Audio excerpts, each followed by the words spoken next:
Hello, and welcome to the second airing of History Behind the News. I'm Dr. Catherine Green, Associate Professor of History in the Department of Social Sciences at Mississippi Valley State University. With me are Mr. Jamarlius Rushing and Ms. Egypt Williams. We introduced ourselves in our first show, which aired on January 12th and 14th. If you didn't catch that one, it is available on our YouTube channel found under the Media tab on the MVSU website.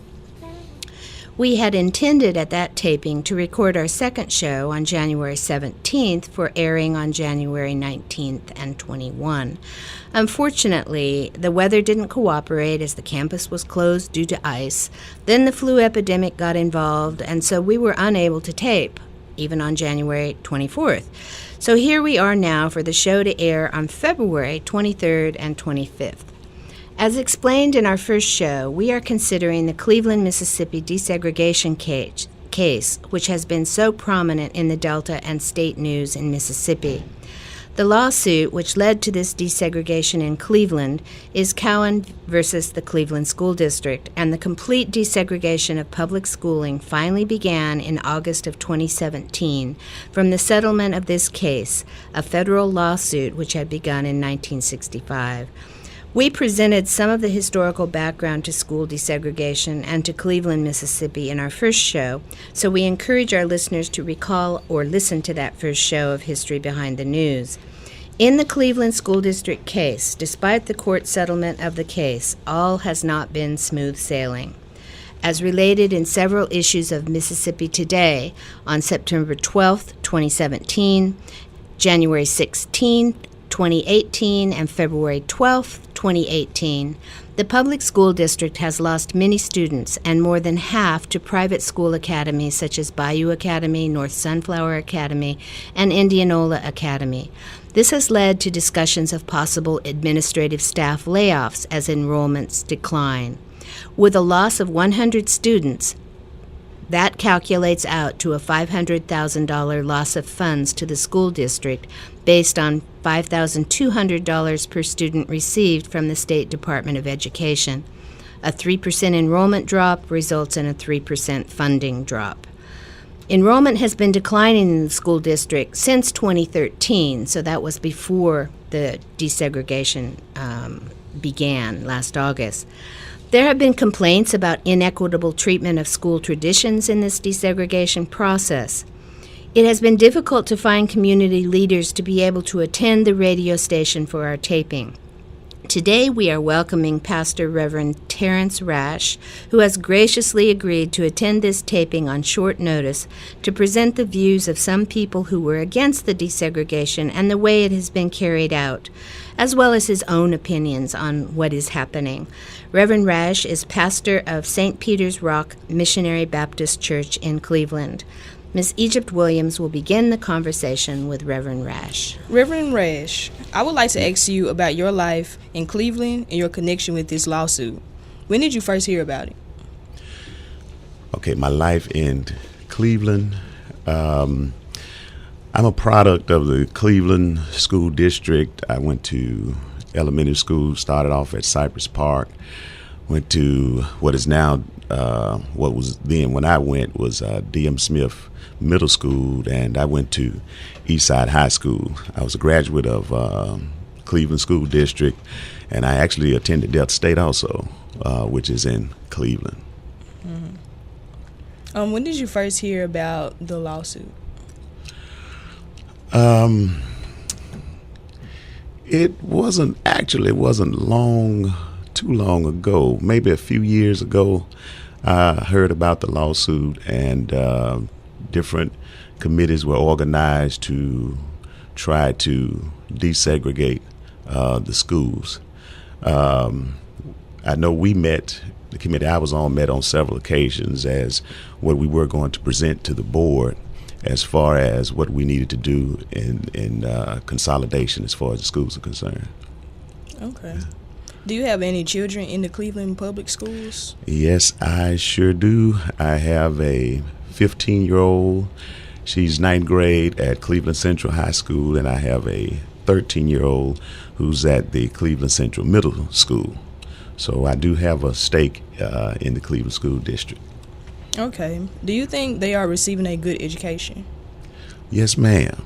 I think I think the consolidation worked out well. I believe now they're sure enough going to get a quality education. The resources are being fairly distributed, coming through East Side, and for what Cleveland High had on the other side. To me, there was always some type of disparity there. But since the consolidation, I think already the kids are getting the best of both worlds, and resources are being distributed properly. And how has the geographical separation of the races in Cleveland affected life in Cleveland? Wow, there was the geographic locales. There, the railroad track was typically the imaginary line where the city was, so-called divided. Most of the blacks were on the right side of the track, and most of the whites were on the other side of the track. And it always seems that the west side was, doing a little better than the east side.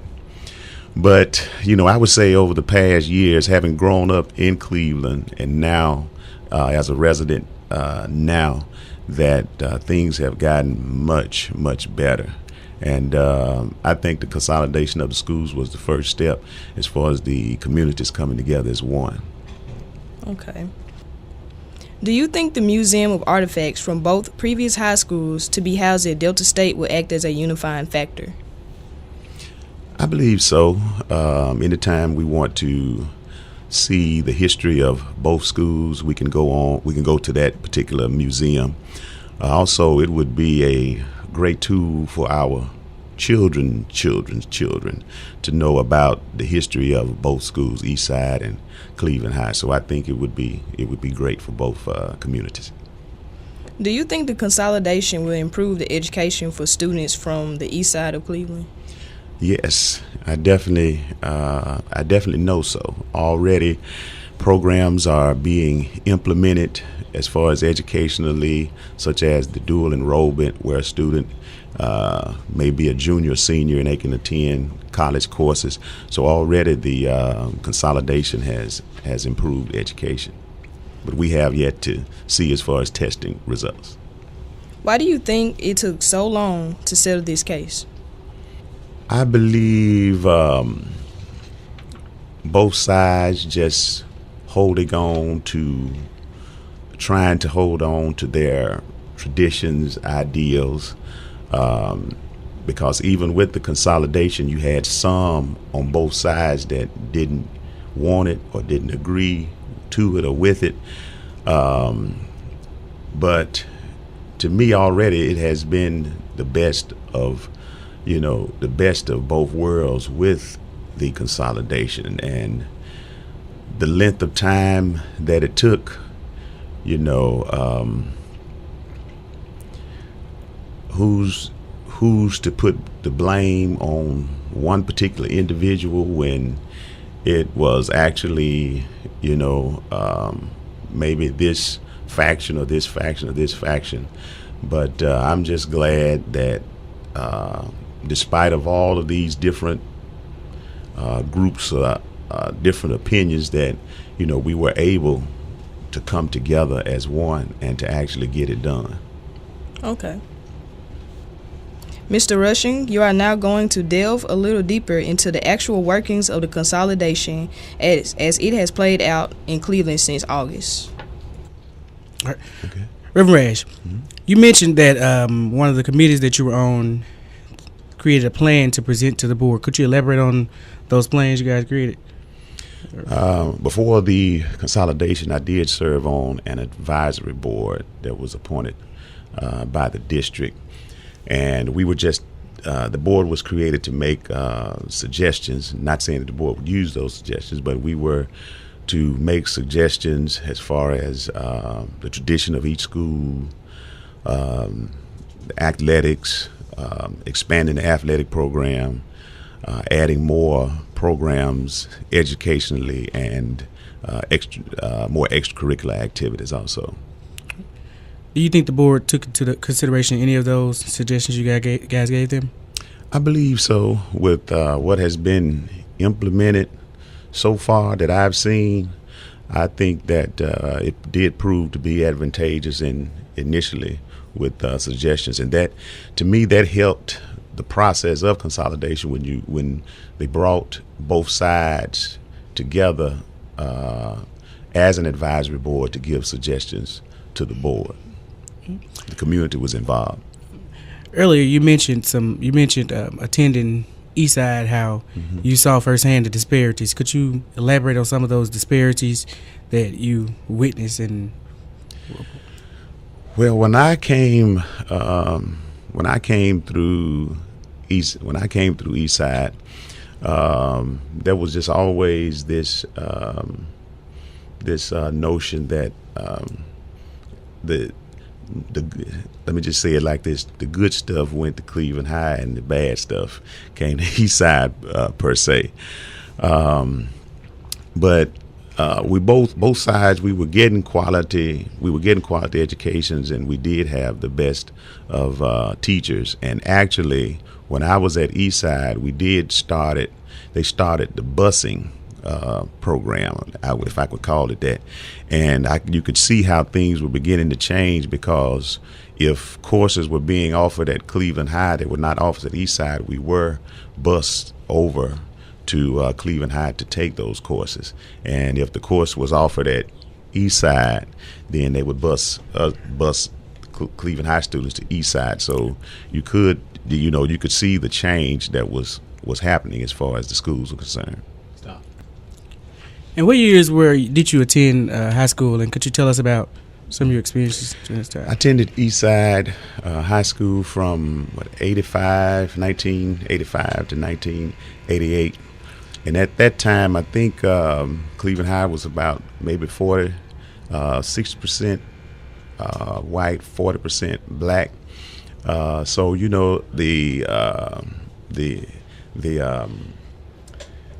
though both schools were not, even though the schools hadn't combined, Cleveland High was actually desegregated because you had quite a few number of blacks. But sports, the town was still seemingly divided because with the sports competition, there was such rivalry and competitiveness there. Even within a home, you had a parent have some children at Cleveland High and some children at Eastside, and so there was rivalry even in the home. But Cleveland High was desegregated at that particular time, and we were, as I said earlier, we were bused over for certain classes at that time, and Cleveland High students were bused over to Eastside at that time. But during my stay, we didn't have any trouble or what have you as far as with the intermingling of the students. And I believe at that time that's when that's kind of when you actually started dual. It actually seemed like two schools. It seemed like one school with two campuses almost, because the kids were intermingling with the classes. They just weren't socializing as far as with the sports and the cafeteria, eating lunch or what have you is concerned. Mm-hmm. And what about like racial tensions were there either at Cleveland High when you went there or at Eastside when the white students came over? Were there any racial tensions or even in the sports competitions? Mm-hmm.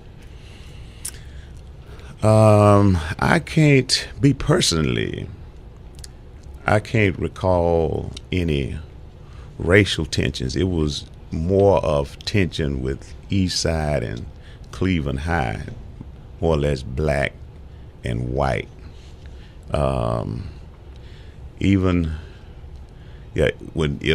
If Cleveland High came, football is the big thing in Cleveland, Mississippi, and there was it would be so much tension with the football games. I mean, it was just crazy. But as far as racial tensions, I didn't. I can't recall any racial tension per se.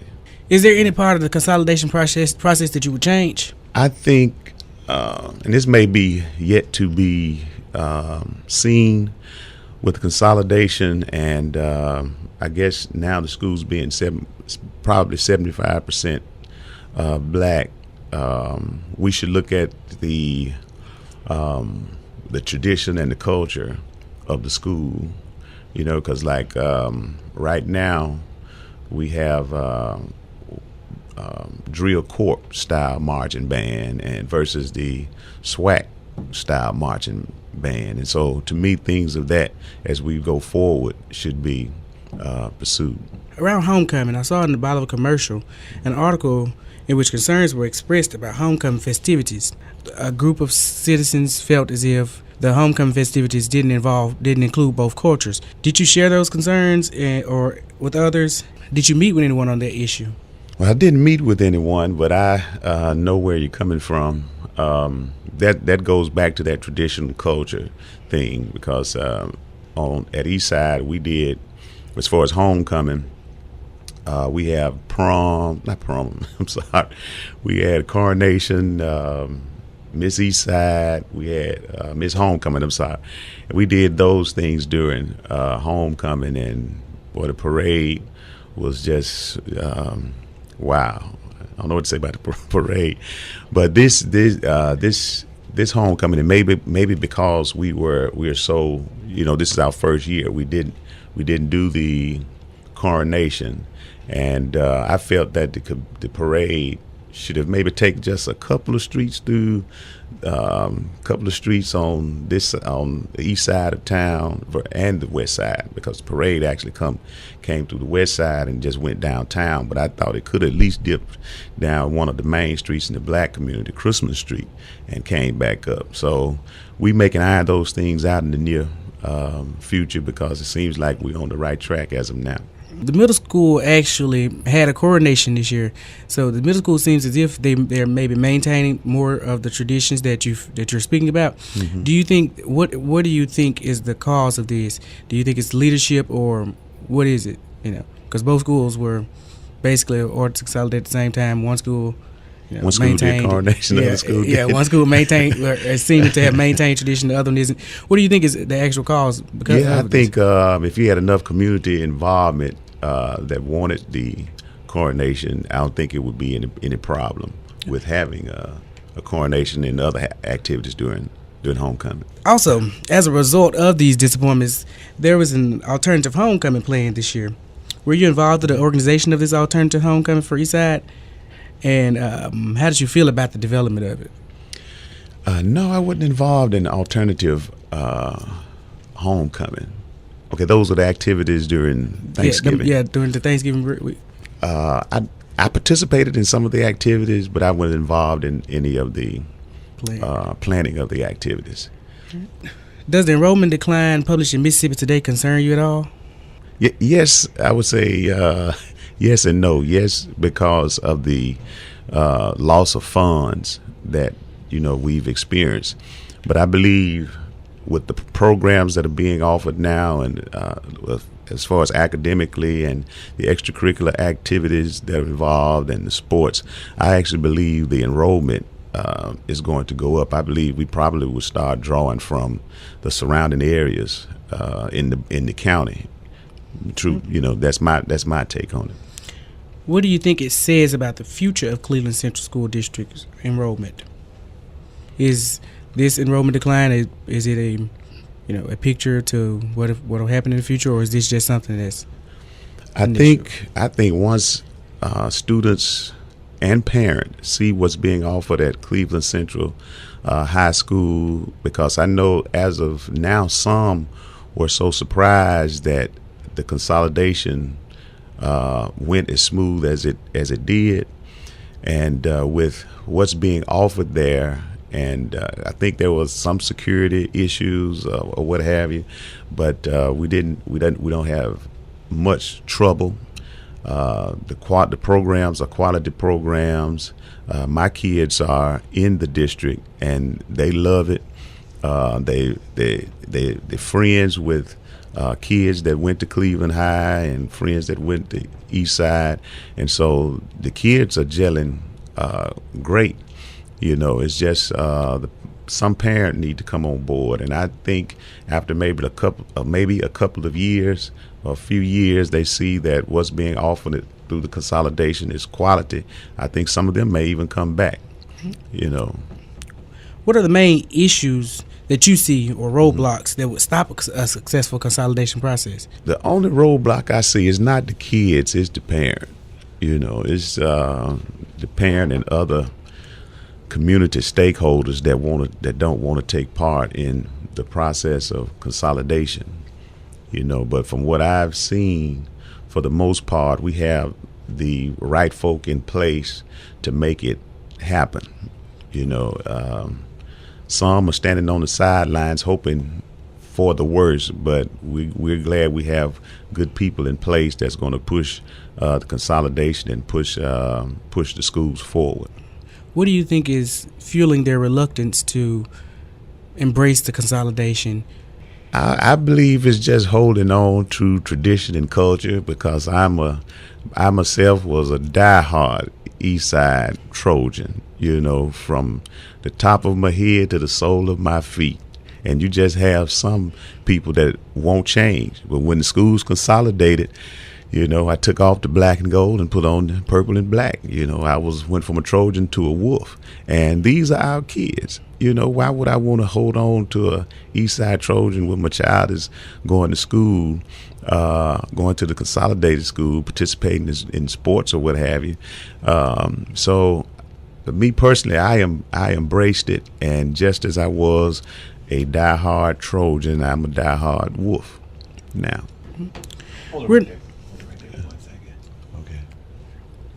We're now seeing in the news that the North Bolivar School District Board has voted to consolidate JFK High School and Broad Street High School. Is there any comparison between this case and the Cleveland consolidation? I think with their case, ours was a desegregation court order, and theirs is more financially based. But I feel the difference in their consolidation and ours is that we started maybe once the court order was once the court mandated that we consolidate, immediately the districts started trying to bring both communities together, and did try to give the community some input as to how things were going to be handled. But with North Bolivar consolidation, to my understanding, the community was not involved, and the board made the decision without the involvement of the community, and I think that's why there's a little or so much friction there right now. If the board gets the community involved, then I think it would be a much smoother transition. Do you think this controversy in North Bolivar will have an effect on the Cleveland School District? I don't think so. I don't think their consolidation would affect our consolidation. I'm not sure that some students may do like some did in the Cleveland School District. We had 100 to leave the Cleveland School District because of consolidation. I'm not sure if any students are going to leave North Bolivar, but it does, consolidation does have some negative effects. But hopefully theirs will be positive like ours. Reverend Rash, what are your hopes for the future in relations to the public schooling in Cleveland? I hope it continues to get better. My dream, as far as a community parent stakeholder, is for a new state-of-the-art 21st century high school with facilities for good education facilities, sports complexes, the whole 9 yards. Even now, when we, being a 5A school, when we travel to other schools in athletic and sports, we see how nice their facilities are. And with us the seat of Bolivar County, having Delta State University there, and having the Grammy Museum there, I can't see why our schools, we still have, our schools can't be 21st century schools when we have the means and the resources to do so. Thank you, Reverend Reyes. Dr. Green? I'm again asking the audience for comments and giving our contact info as last time. Mr. Rushing's contacts are jrush2013@gmail.com and on Facebook, EgyptWilliams96@yahoo.com and Egypt Williams for Facebook. And for me, Dr. Green, it's KL Green without an E on the end at mvsu.edu. If you know anyone who missed these shows, you can hear us on our YouTube channel available on the MVSU website under Media. We are also asking once again for music to take over for Take 5 of Dave Brubeck. If there's anyone who wants to volunteer a short piece of music they have composed for our opening, please let us know. Also, if there are any students, you don't have to be a history major, who want to work with us on this project, please let us know. Until next time, this is History Behind the News.